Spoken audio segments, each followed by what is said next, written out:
e voltar lá para o Recife para você contar um pouco, então, como é que foi essa infância e de onde saiu, né, essa comunicadora, essa produtora cultural, né? Como é que foi eh, essa, porque Trajetória, essa né? trajetória, exato, falou bem.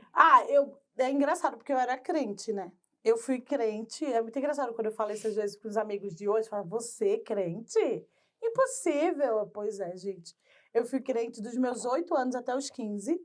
Eu costumo dizer que, apesar de que eu não concordo que a igreja faça política de base, né? Que é, às vezes, simples, levar num museu, uma biblioteca, conversar, tá ali, alimentar, enfim, eu acho que o governo que teria de estar fazendo essa política de base nas periferias, mas me ajudou muito por um tempo.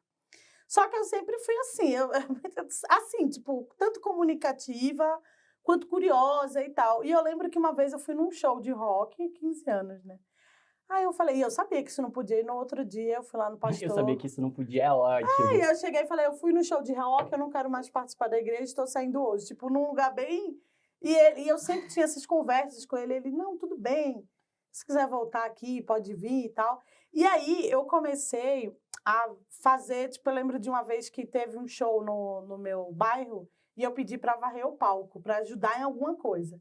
Aí eu comecei com isso. Depois eu tinha uns amigos que tinham umas bandas, essas bandas de garagem de adolescente que ninguém vai pagar nada por eles, mas eu juntei todos eles, era do bairro, assim, juntei todos eles, fiz um cálculo para alugar o lugar, o som e a bebida, e dividi nos papelzinhos, cortei e dava para as bandas. Eles tinham que vender, me dar o dinheiro e eu ia pagar. Aí eles fizeram isso, eu fiz uma vez, fiz a segunda vez, depois apareceu um curso de produção cultural.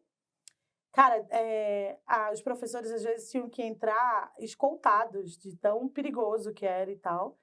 E aí a gente fez, eu fiz o curso, me dei super bem no curso, consegui um estágio numa produtora, comecei a estagiar, depois comecei a estagiar na prefeitura, na Secretaria de Cultura, e comecei a trabalhar com cultura sem parar. Depois que saí, comecei a trabalhar com cinema, produzi uns 2 ou 3 filmes, fazendo produção de elenco e tal.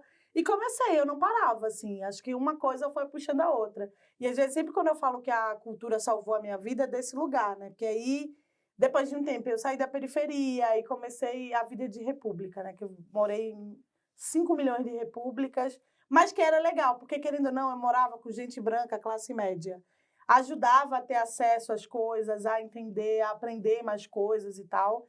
E com isso eu não parei mais, assim. Era assim que eu comecei a... Depois fui morar sozinha, comecei a me sustentar e viver, assim. Queria voltar num negócio que você falou dessa questão de conviver com muitas pessoas e também falou dessa questão do estudo. Você acha que a comunicação é um pouco de você ser um pouco dessa esponja, não sei, mas de você receber o seu entorno, né? De você conseguir ter essa percepção do que está à sua volta, do que você é, e de também buscar nesse externo, na arte, no livro, em uma obra audiovisual, na música, no show de rock, para você poder construir essas verdades que são múltiplas. Ah, com certeza. Eu não fiz universidade. Na verdade, às vezes, por exemplo, todo mundo fica muito impressionado o quanto eu não me importo com o meu físico, no sentido de, ai, não vou fazer biquíni, mostrar a bunda, tô nem aí.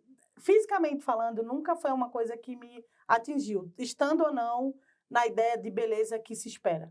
Mas o intelecto, para mim, sempre foi uma coisa. Então, assim, às vezes eu tenho problema com escrita, e eu sei que é por causa do pouco estudo, mas, ao mesmo tempo, tipo assim, eu ia muito na biblioteca. Eu acho que a cultura e a arte também é um lugar, por exemplo, eu produzi uma peça inteira. Então, tem os ensaios e as leituras, você entende que eles estão ensaiando e lendo, e você ensaia junto, então você vai produzindo, você entende todas as fases também do cinema, pré-produção, nananã, e tudo isso interfere, te dá 1 milhão de informações sobre, sei lá, como a pessoa vai se sentir numa cena tal, desde a cena de um nu até uma cena de violência. E tudo isso você está ali. Eu sinto que os meus amigos e a informação que estava ao meu redor, de forma geral, me ajudaram muito a ser quem eu sou. E eu acho que talvez tenha um tom de cara de pau que aí já é no sangue mesmo, que já veio. Porque eu acho que você tem que ter a coragem também de se bater nas propor e dizer portas. assim, eu vou para frente. Principalmente quando você é produtor, né? Eu falo muito também sobre isso, de que, como eu fui produtora por muito tempo, eu sempre estava atrás, que é aquela pessoa que vai organizar, que vai estar tudo pronto para que a outra esteja na frente. E eu ficava com muita vergonha e meio com medo de pensar assim, nossa, os meus amigos de trabalho, as pessoas, vão falar o quê? Porque, assim, com todo o respeito à produção, existe um tom de, vai ficar ali só parada. Eu que liguei para todo mundo, que fiz tudo. Sabe uma ideia? Não que sempre isso, mas tem uma coisa de... Quem está atrás é um pouco desvalorizado, mas tem um peso que ela carrega enquanto produção. E quem está ali na frente, querendo ou não, vai sentar e ter também o peito de dizer assim... Vamos. Simbora, Vou até olhar para a Natália. Não só a Natália, que tem ali 10 pessoas hoje. Toda a nossa produção aí, carregando o piano. Vocês não carregam eles só ficam aqui sentados falando. Ai, olha, vocês não estão vendo, mas eles estão fazendo joinha. Estão dizendo... Que falta de respeito. Não. Pois eu vou sair daqui e vou dar piti. Brincadeira. Que isso, tá gravando. Não tem falta de respeito nenhum, eles só carregam o piano. Carregam o piano, são maravilhosos, mas é meio perfeitos. isso. E quem tá do lado de cá... Então, existe uma diferenciação. Só que, ao mesmo tempo, talvez... Quem está atrás não teria a mesma coragem de vir para frente. Mas é porque é justamente isso, são lugares, muitos talentos, né? Mas aí, não sei, eu acho que no fundo, eu tinha essa vontade, mas talvez eu tinha essa vergonha. E a pandemia fez assim, agora você vai ter que ir, porque vai ou é isso ou você vai fazer o quê? Foi mudança de carreira que me fez... talvez ter essa coragem. E assim, o celular foi melhorando também, né? O aparelho. Foi, não, agora eu tenho 2, agora sim, o 2 de última geração. Mas eu fiz rifa e tudo.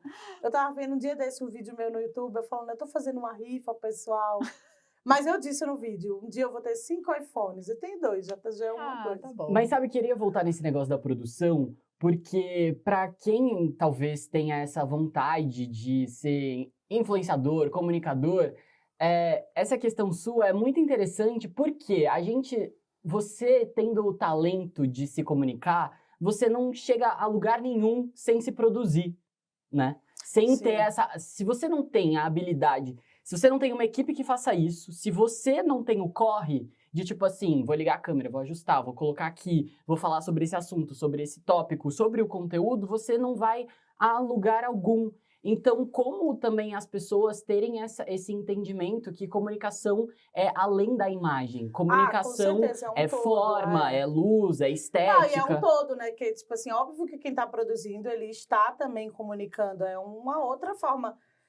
Com certeza, e você precisa ter esse know-how, talvez, ou esse... Porque, às vezes, por exemplo, quem está aqui, isso acontece muito, às vezes o artista, ele não consegue se produzir. Uhum. E, às vezes, também o produtor não consegue estar aqui na frente enquanto artista. E aí, conseguir fazer os dois é difícil, assim. Mas eu amo produzir, eu passei muito tempo fazendo isso, sempre foi muito bom. Trabalhei também no Itaú Cultural quando eu vim morar aqui, no Instituto mesmo e tal, e era muito legal Nosso também. vizinho aqui na Paulista. Que é aqui do lado. E são trajetórias que se complementam, né? Quando Sim. você traz essa bagagem da produção, quando você está na frente das câmeras, do celular, enfim, quando você está projetando a sua imagem, você já tem um certo know-how de como a coisa funciona, ajuda muito, claro, você já ter... E isso que nem eu falei, né? Tipo, eu conhecia, por exemplo, pessoas ou artistas que me dariam entrevista porque já trabalharam comigo um bom tempo. E isso vai trazer o público do artista. Exatamente. Tem uma força maior para acontecer as coisas. Realmente, isso facilita.